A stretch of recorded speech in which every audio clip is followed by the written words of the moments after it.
வணக்கம் உறவுகளே, எல்லாரும் எப்படி இருக்கீங்க? நல்லா இருக்கீங்களா? எல்லார் வாழ்க்கையும் அமைதியும் நிம்மதியும் கிடைக்கட்டும்னு நான் இறைவனை வேண்டிக்கிறேன். நேற்று பார்ட் 6 நம்ம பார்த்தோம். எனக்கு துணை நான் மட்டுமே. அதாவது நிக்கோலுக்கும் கவிக்கும் உள்ள ஒரு சின்ன உறவு எப்படி ஸ்டார்ட் ஆகுது, லவ் இஸ் லவ் அப்படிங்கிற ஒரு விஷயத்து கான்செப்டை பற்றி நம்ம பேசியிருந்தோம். நம்ம நாட்டிலையுமே சேம் ஜெண்டர் மேரேஜ் நடக்குது. அதுக்கு நம்மளும் முடிஞ்ச அளவு சப்போர்ட் பண்ணுவோம். ஏன்னா அன்பு தானே எல்லாமே. அது அவங்களோட தனிப்பட்ட விருப்பம். ஆனால் அதை நம்ம தலையிட வேணாம்னு நான் நினைக்கிறேன். ஸோ நம்ம கதைக்குள்ளே ஸ்ட்ரைட்டாக போகலாமா?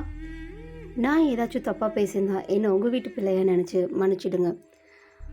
வாங்க ஸ்ட்ரைட்டாக கதைக்குள்ளே போகலாம். அன்று இரவு கவின் அறையில் நிக்கோலும் கவியை பார்த்தபடி அன்று இரவு முழுவதும் கழித்தான். இந்த ஒரு நாளுக்காக அவன் பல நாள் காத்திருந்தது போல் தெரிந்தது. விடிவதற்கு சிறிது நேரம் முன்பு நிக்கோல் அங்கிருந்து கிளம்பினான். அறைக்கு சென்ற பிறகுதான் கவின் கண் விழித்தான். இரவு முழுவதும் என்ன நடந்தது என்பதை அவன் அறியவில்லை. அவனுடன் யார் இருந்தது என்பதையும் அவனுக்கும் தெரியவில்லை. அவன் கன்னத்தை மெதுவாக வருடினான். ஏதோ ஞாபகம் அவனுக்குள் ஏற்பட்டது. இரவு நடந்ததும் அவன் பேசியதும் நிக்கோல் பதிலளித்ததும் அனைத்தும் மெதுமெதுவாக ஞாபகம் வந்தது. அடக்கடவுளே, நிக்கோல் தான் என்னை தூக்கி கொண்டு வந்தாரா என்று தலையில் கை வைத்து கொண்டான். திரும்பி பார்க்கும் பொழுதுதான் அருகில் ஒரு செல்போன் இருந்தது. யாருடையதென்று அதை ஆன் செய்தும் பார்த்தார். நிக்கோலின் புகைப்படம் வந்தது. அவனுக்கு தூக்கி வாரி போட்டது. இரவு முழுவதும் தன்னுடன் இருப்பதை இப்போதுதான் அவன் அறிகிறான். நான் என்ன செய்வது என்று அவனுக்கு ஒன்றும் புரியவில்லை. அவன் போனை ஆன் செய்ததும் ஃபோன் கால்ஸ், மெசேஜ், நோட்டிஃபிகேஷன் வந்துட்டே இருந்தது. அவனுக்கு திரும்ப ஆஃப் பண்ணி அந்த ஃபோனை வச்சுட்டான். எப்பா எவ்வளோ மெசேஜ்! அவ்வளோ பாய் ஃப்ரெண்ட்ஸ் இருக்காங்களோ? கவி அவனுக்கு இருந்தால் உனக்கு என்ன? சும்மா ஜென்ரலாக ஒரு நாலேஜுக்காக யோசிக்கிறேன்னு தனக்குத்தானே அவனுக்குள்ளே பேசிக்கிட்டான். சரி, இந்த ஃபோனை எப்படி கொடுக்குறது, யாருக்கு கொடுக்குறது, யார் மூலமாக கொடுக்குறதுன்னு ஒரு யோசனையாக டக்குன்னு நிக்கோல் கதவை திறந்து உள்ளே வந்தான். அவன் கையில் ஃபோனை பார்த்துட்டு பார்த்து சிரிச்சிட்டு இருந்தான். நைட் ஃபுல்லாக என் கூட நீங்கள் தான் இருந்தீங்களா நிக்கோல் அப்படின்னு கவி கேட்டான். ஆமாம், அதில் என்ன சந்தேகம்? அதற்கு நிக்கோல் பதிலளித்தார். நீங்கள் என்னை தூக்கிட்டு வந்தீங்களா அப்படின்னு கவி கேட்டார். நிக்கோல், ஆமாம், குடிபோதையில் அங்கே எப்படி விட்டுட்டு வர முடியும்? என்னை எழுப்பி விட்டுருக்கலாம்ல. மயங்கி கிடந்தவங்க எப்படி அப்படியே விட்டுட்டு விடுறது? இது காடுமா, மறந்துட்டீங்களா? நிறையா மிருகம் பசியோடு திரியும். நைட்டில் வேட்டையாடுறதுக்கு உன்னை வேட்டையாடிச்சுன்னா அதனால தான் உன்னை பாவம் பார்த்து தூக்கிட்டு வந்தேன் அப்படின்னு சொன்னான். நிக்கோல் கை நீட்ட கவிக்கு ஒன்றும் புரியல. நிக்கோல் எதிராக கவியும் கை நீட்ட ஒன்றும் புரியவில்லை. என்ன அப்படின்னு கேட்டபோது என்னுடைய ஃபோன் அப்படின்னு அவன் சொன்னான். அந்த உடனே ஃபோனை டக்குன்னு கொடுத்து அந்த ஃபோனை ஆன் பண்ணி பார்த்தியா அப்படின்னு நிக்கோல் கேட்டார். கவி முழிச்சுக்கிட்டே ஆமான்னு சொன்னது. யாருடைய ஃபோனுன்னு பார்த்தேன், அதுக்காக நான் ஆன் பண்ணி தவிர வேறு எதுவும் நான் பார்க்கல அப்படின்னு சொன்னான்.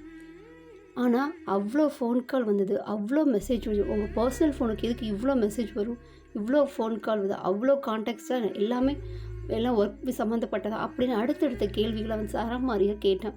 அதை பார்த்ததும் நிக்கோலுக்கு ஒரே சிரிப்பு. உங்கள் பர்சனல் நம்பர் எப்படி இவ்வளோ கால்ஸ் அப்படின்னு, பிஸ்னஸ் காலாக இவ்வளோ இருக்குது ஒரு மாதிரி கேள்வியாக கேட்கும்போது நிக்கோலுக்கு சிரித்து கொண்டே நைட்டு நம்ம 2 பேர் ஒன்றா இருந்த ஃபோட்டோவை எடுத்து இன்ஸ்டாவில் போட்டேன் அப்படின்னு சொன்னார்.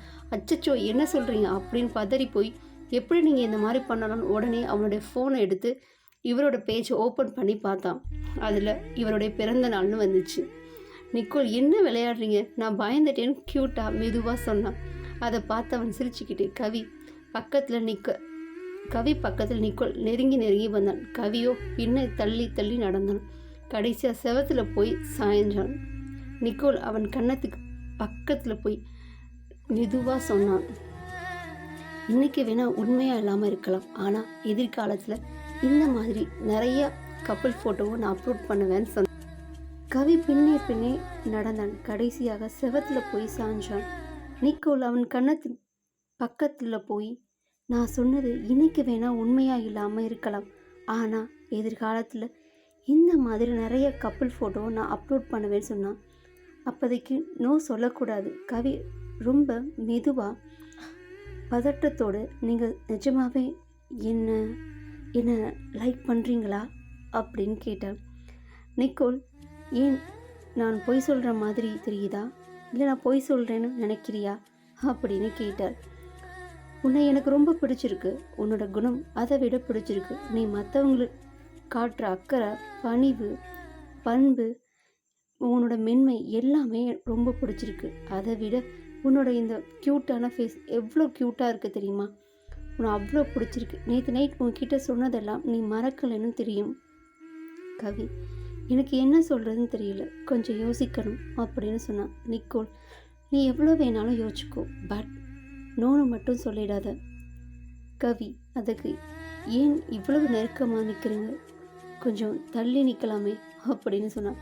நிக்கோல் இன்னும் பக்கத்தில், ரொம்ப பக்கத்தில் நெருங்கி போனான். உடல் ரெண்டும் ஒட்டுற மாதிரி. கவி தடுமாற ஆரம்பித்தான். பேபி, உனக்கு கூடிய சீக்கிரம் என்னை பிடிக்கும். அந்த நாள் ரொம்ப தூரத்தில் இல்லை. உன்னை இவ்வளோ வருஷமாக நான் வெயிட் பண்ணி பார்த்துட்ருக்குது. அந்த காசுமைக்கு உன்னை விட்டு கொடுக்கவும் இல்லை. அவன் பக்கத்தில் இருந்து கொஞ்சம் தள்ளி வந்து பேக்கெட்லேருந்து ஒரு கை செயின் எடுத்தான். அதில் பீக்கேன்னு ஹார்ட் போட்டு இருந்தது. அதில் ரெண்டு செயின் இருந்துச்சு. அதை எடுத்து அவனோட கையில் கொடுத்தான். இது ரொம்ப கிடைக்காத வைரத்தில் செஞ்சது, ரொம்ப ரொம்ப பழமையானது, உனக்காக நான் வாங்கினேன். நிக்கோல் கவிக்கிட்ட சொன்னான். இங்கே இருந்து போகிறதுக்குள்ளே நீ முடிவை சொல்லு. இதே மாதிரி என்கிட்டேயும் ஒன்று இருக்குது. இன்னொரு செயினையும் எடுத்தான். அப்போது 2 பேரும் போட்டுக்கலாம். உனக்கு எப்போ நீ ஓகே சொல்கிறியோ அப்போ 2 பேரும் அந்த செயினை மாற்றி மாற்றி போட்டுக்கலாம்னு சொன்னான். அவன் கையில் இதை கொடுத்தான். அவன் வாங்க யோசிச்சான். இன்றைக்கி என்னோட போர்டு, என்னை வருத்தப்பட வைக்காத அப்படின்னு சொன்னான். கவியும் வாங்கிக்கிட்டான். நிக்கோல் கன்னத்தை டக்குன்னு ஒரு முத்தம் கொடுத்தான். கவிக்கு சர்வ நாடியும் வழங்கி போச்சு. எத்தனையோ ட்ராமா சீரீஸ் நடிச்சிருந்தாலும் நிஜத்தில் அவங்களுக்கு நடக்கும்போது மனம் பதறத்தான் செய்யுது. கவி, நிக்கோல் சொன்னதும் 2 பேரோட இதயமும் படபட அடிக்க ஆரம்பிச்சது. கவி, நிக்கோல் சொன்னதும் கவியோட இதயமும் நிக்கோலோட இதயமும் படபடன்னு அடிக்குது. ஓகே பாய், கீழே பார்க்கலாம் என்று சொல்லி நிக்கோல் உடனடியாக அங்கிருந்து கிளம்பிட்டான். கவி இன்னும் நிகழ்காலத்துக்கு வரல. பனையில் உறைஞ்சு போகிற மாதிரி உறைந்து போய் நின்னான். அப்புறம் தான் அவன் கன்னத்தை தடவி பார்த்தான். நம்ம ஏன் அவனை தடுக்கலை?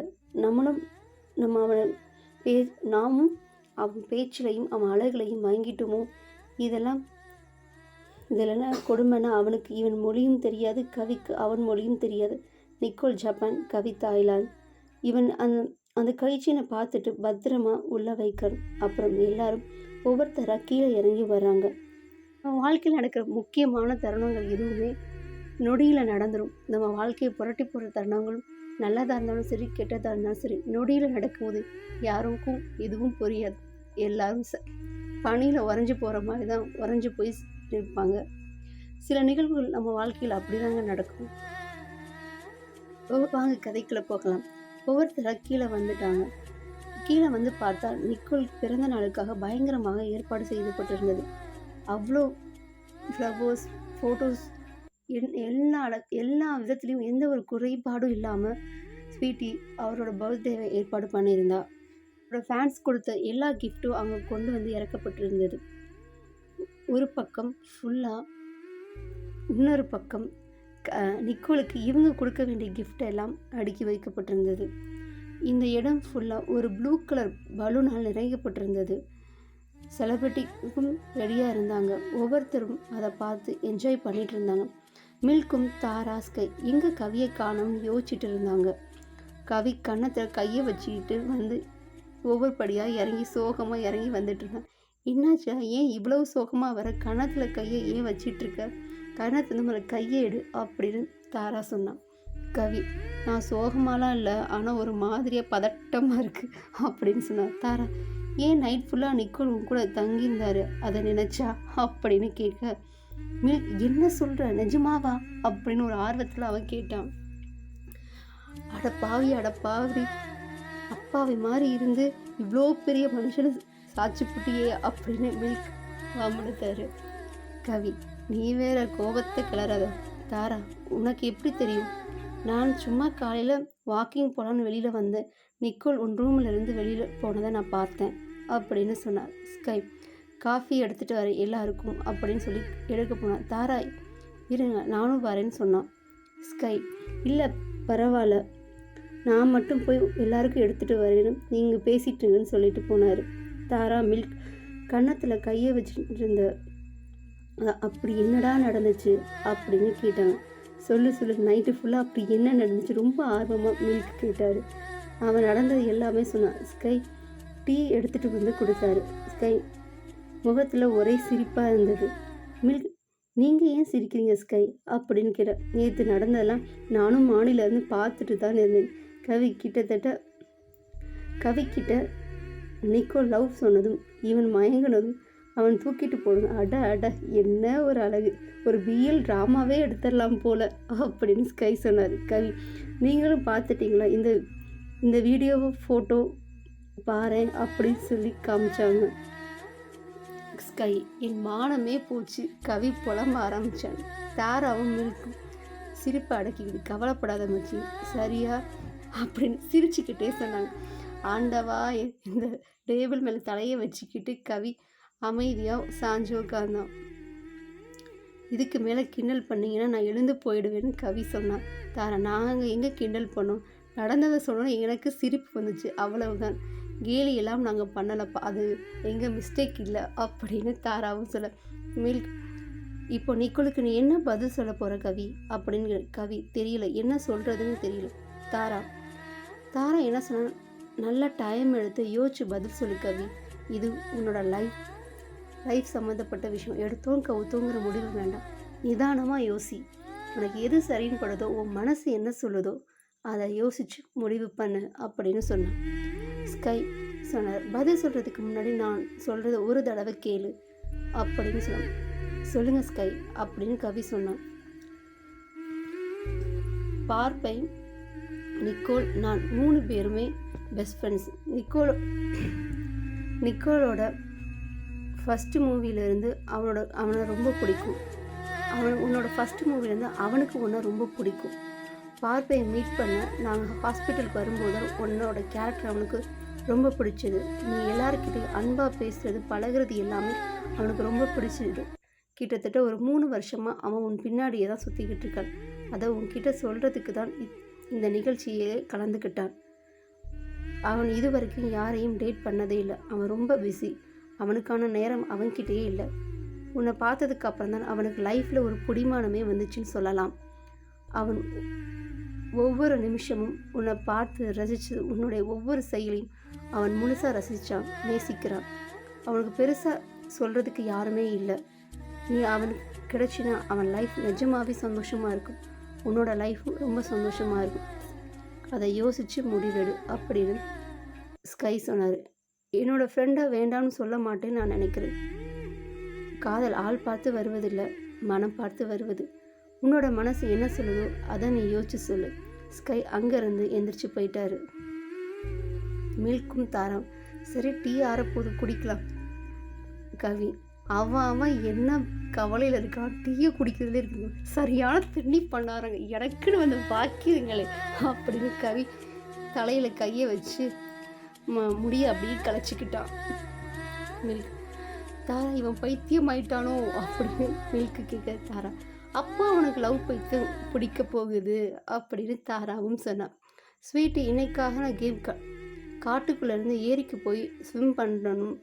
எந்தெந்த டீம் ரொம்ப நேரம் ஸ்விம் பண்ணுறாங்களோ அவங்க தான் இன்னையோட வின்னர். எல்லாரும் கொஞ்ச நேரத்தில் கிளம்பணும், ரெடியாக. அங்கே ரோசிக்கு மட்டும் போகிறதுக்கு கொஞ்சம் பயம். காட்டுக்குள்ளே உள்ள மிருகங்கள் எல்லாம் ரொம்ப பயம். என்ன ரோசி பயப்படுறீங்களா, கவலைப்படாதீங்கன்னா உங்கள் கூட தானே இருக்கேன் அப்படின்னு சொன்னான். இனி அடுத்த பாட்டில் தான் கதை இன்னும் ரொம்ப சுவாரஸ்யமாக இருக்க போகுது, கேட்க மறந்துடாதீங்க. கதைகளின் இளவரசிலிருந்து நான் உங்கள் ஏஎஸ். எனக்கு துணை நான் மட்டுமே பார்ட் 7. பிடிச்சா லைக் பண்ணுங்கள், முடிஞ்சால் ஷேர் பண்ணுங்கள், கமெண்ட் பண்ணுங்கள்.